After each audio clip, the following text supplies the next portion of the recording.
Hello welcome to ABN legal. నేను మీ ప్రవీణ్ కలవల. దేశవ్యాప్తంగా సంచలనం సృష్టించినటువంటి దిశ కేసుకు సంబంధించి ఇప్పటికే సుప్రీంకోర్టు వేసినటువంటి త్రిసభ్య కమిషన్ అయితే మాత్రం హైదరాబాద్ కేంద్రంగా విచారణ కొనసాగిస్తుంది. విచారణలో భాగంగా ఇప్పటికే ఎన్కౌంటర్లో చనిపోయినటువంటి కుటుంబ సభ్యుల యొక్క స్టేట్మెంట్లను సుదీర్ఘంగా స్టేట్మెంట్లు రికార్డ్ చేసింది. మరోవైపు ఎన్కౌంటర్లో ఉన్నటువంటి పోలీస్ ఆఫీసర్లు కావచ్చు, తర్వాత అక్కడ పంచనామా చేసినటువంటి ఎంఆర్ఓ దగ్గర నుండి ఎవరైతే ఈ దిశ ఎన్కౌంటర్కి సంబంధించి ఆరోపణలు చేస్తున్నారో వారందరి యొక్క స్టేట్మెంట్లు కూడా ఇప్పటికే దిశ కమిషన్ కూడా రికార్డ్ చేసినటువంటి పరిస్థితి కనపడుతుంది. ఇక చివరి ఘట్టం ఈ కేసులో ప్రధానంగా అంటే ఎన్కౌంటర్ చేసినటువంటి పోలీసులను విచారణ చేసిన తర్వాత అప్పటి సైబరాబాద్ కమిషనర్గా ఉన్నటువంటి విసి సజ్జనార్ కూడా ఈ కేసులో చాలా కీలకంగా ఉన్నారు కాబట్టి ఎన్కౌంటర్లో చాలా కీలక పాత్ర పోషించాడనేది కూడా ఇప్పటికే చనిపోయినటువంటి నిందితుల కుటుంబ సభ్యులు కూడా ఆరోపణలు ఇచ్చారు. ఆ ఆరోపణలకు సంబంధించి కూడా పూర్తి స్థాయిలో వారు చెప్పినటువంటి విషయాలన్నీ రికార్డ్ చేసిన తర్వాత 2 రోజుల క్రితమే విసి సజ్జనార్ ఇప్పుడు ఆర్టీసీ ఎండీగా కొనసాగుతున్నటువంటి ఐపీఎస్ అధికారికి కమిషన్ అయితే మాత్రం సమన్లు జారీ చేసింది. రేపు ఉదయం విసి సజ్జనార్ దిశ కమిషన్ ముందు కూడా హాజరయ్యేటువంటి అవకాశం అయితే స్పష్టంగా కనబడుతుంది. త్రిసభ్య కమిషన్ ఏదైతే 3 సభ్యులు కలిసి అతన్ని విచారించేటువంటి అవకాశం ఉంటుంది. ఇప్పటికే ఈ కేసులో సిట్ను కూడా విచారణ చేశారు. రాష్ట్ర ప్రభుత్వం దీనిపైన పూర్తి స్థాయిలో దర్యాప్తు చేయాలంటూ కూడా గతంలో ఏర్పాటు చేసినటువంటి సిట్ ఇన్వెస్టిగేషన్ ఆఫీసర్గా ఉన్నటువంటి మహేష్ భగవత్ను కూడా విచారణ చేశారు. ఇక చివరి ఘట్టంలో భాగంగానే విసి సజ్జనార్ను విచారణ చేయాలనేది కూడా దిశ కమిషన్ భావించింది కాబట్టి అతనికి సమన్లు జారీ చేశారు. దిశ కమిషన్ ముఖ్యంగా 4-5 అంశాలపైన ఎక్కువగా ప్రస్తావన చేసేటువంటి అవకాశం ఉంటుంది. ముందుగా ఇది ఎన్కౌంటర్, బూటకపు ఎన్కౌంటర్ అనేటువంటి అంశానికి సంబంధించి కూడా పూర్తి స్థాయిలో విసి సజ్జనార్ను కూడా విచారిస్తారు.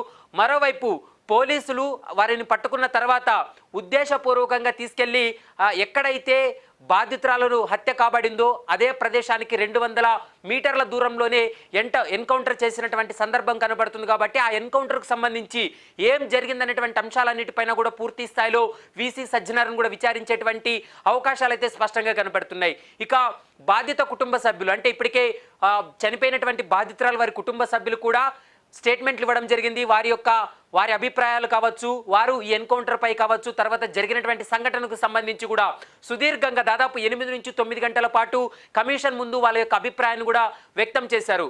ఇక చనిపోయినటువంటి నిందితుల యొక్క కుటుంబ సభ్యులైతే మాత్రం మాకు ఇప్పటికీ కూడా ప్రాణహాని ఉంది, తమను ఊరిలో కావచ్చు తర్వాత సమాజంలో వెలివేసే విధంగా భావిస్తున్నారు కాబట్టి మాకు ప్రాణహాని ఉంది, మాకు భద్రత కల్పించాలంటూ కూడా గతంలో కమిషన్ ముందు కూడా వాళ్ళు విజ్ఞప్తి చేశారు. కమిషన్ కూడా వారికి భద్రత కల్పించాలంటూ కూడా రాష్ట్ర ప్రభుత్వానికి ఆదేశాలు జారీ చేశారు. కానీ ఇప్పటి వరకు అమలు కాలేదు. అదే అంశాన్ని 2 రోజుల క్రితమే దిశ కమిషన్ ముందు వాళ్ళు అభిప్రాయాన్ని కూడా వ్యక్తం చేసినటువంటి పరిస్థితులు కూడా కనపడుతున్నాయి. కాబట్టి రేపు జరగబోయేటువంటి విచారణ చాలా కీలకమైనటువంటి విచారణ.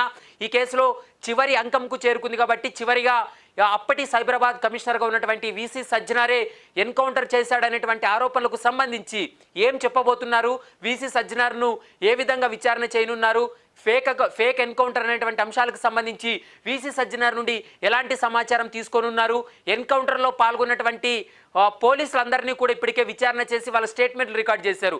వారు చెప్పినటువంటి స్టేట్మెంట్లకు రేపు విసి సజ్జనార్ చెప్పేటువంటి స్టేట్మెంట్లు ఏ విధంగా ఉన్నాయనేటువంటి అంశానికి సంబంధించి పూర్తిగా సరిపోల్చుకున్న తర్వాత ఒక వారం 2 వారాల్లోనే ఈ కమిషన్ విచారణ ముగిసిన తర్వాత ఈ నివేదికను సుప్రీంకోర్టుకు సమర్పిస్తారు. సుప్రీంకోర్టు దిశ కమిషన్ ఇచ్చినటువంటి ఆధారాలు కావచ్చు, దిశ కమిషన్ ఇచ్చినటువంటి ఇన్వెస్టిగేషన్ రిపోర్ట్ను ఆధారంగా చేసుకుని ఇటు పోలీసులకు కావచ్చు, చనిపోయినటువంటి కుటుంబాలకు ఎలాంటి ఆదేశాలు ఇస్తుంది, ఎలాంటి న్యాయం చేయబోతుంది, ముఖ్యంగా పోలీసులపైన ఎక్కువగా ఆరోపణలు వినపడుతున్నాయి కాబట్టి ఆ ఆరోపణలకు సంబంధించి దిశ కమిషన్ ఏమి నిర్ధారణకు వస్తారనేటువంటి అంశానికి సంబంధించి ఇప్పుడు కొంత టెన్షన్ వాతావరణం నెలకొంది. ఇప్పటికే పోలీసులు కూడా కొంత భయాందోళన వ్యక్తమవుతుంది. ఎందుకంటే సుప్రీంకోర్టు దీనిపైన సుదీర్ఘంగా విచారణ చేసి త్రిసభ్య కమిటీ వేసింది కాబట్టి త్రిసభ్య కమిటీ సభ్యులు హైదరాబాద్లో సుదీర్ఘంగా విచారణ చేస్తారు.